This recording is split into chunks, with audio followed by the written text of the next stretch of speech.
why do you think delegates should take the time to learn more about Christian conferencing? How will this help them be better delegates to General Conference 2016? I think they have to, because it's something that we grow in. It's something that we have to learn, and to become better at.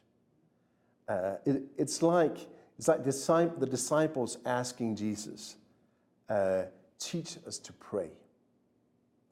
We cannot start by saying, "Oh, now you're a Christian and you know how to pray."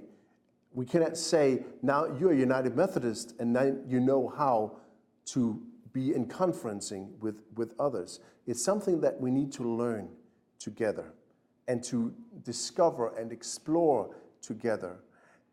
To me, this really begins in the small community, in the small groups. That's really where Christian conferencing grows out of, where people are together listening to each other, listening to each other's stories, and listening to God speaking into that community.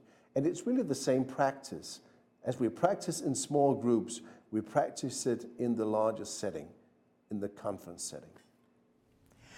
Well, there are lots of ways of getting ready for General Conference, and one of them is to read the books and all of the materials and so on, and to avail ourselves of every opportunity we can to be informed about the kinds of matters that will be before the General Conference.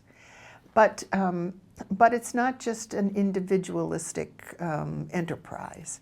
It's an exercise in community.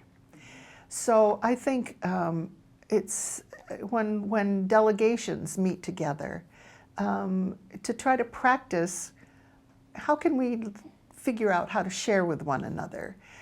Because when I hear from you what you're thinking about this matter, it may inform how I will either change or be more convinced about how I'm thinking about this.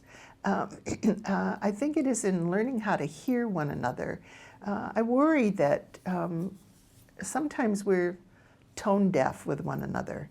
I'm happy to tell you what I think, but because of your context and your culture and your understanding of the world and of God and of Christian community, you can't even hear what I have to say, and vice versa.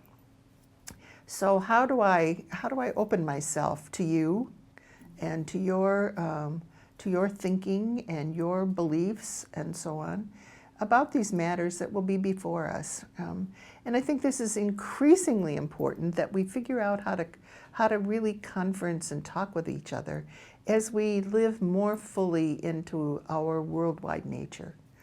The experience of church in Africa is not the same experience as it is in the Philippines, or as it is in Europe, or as it is in the United States.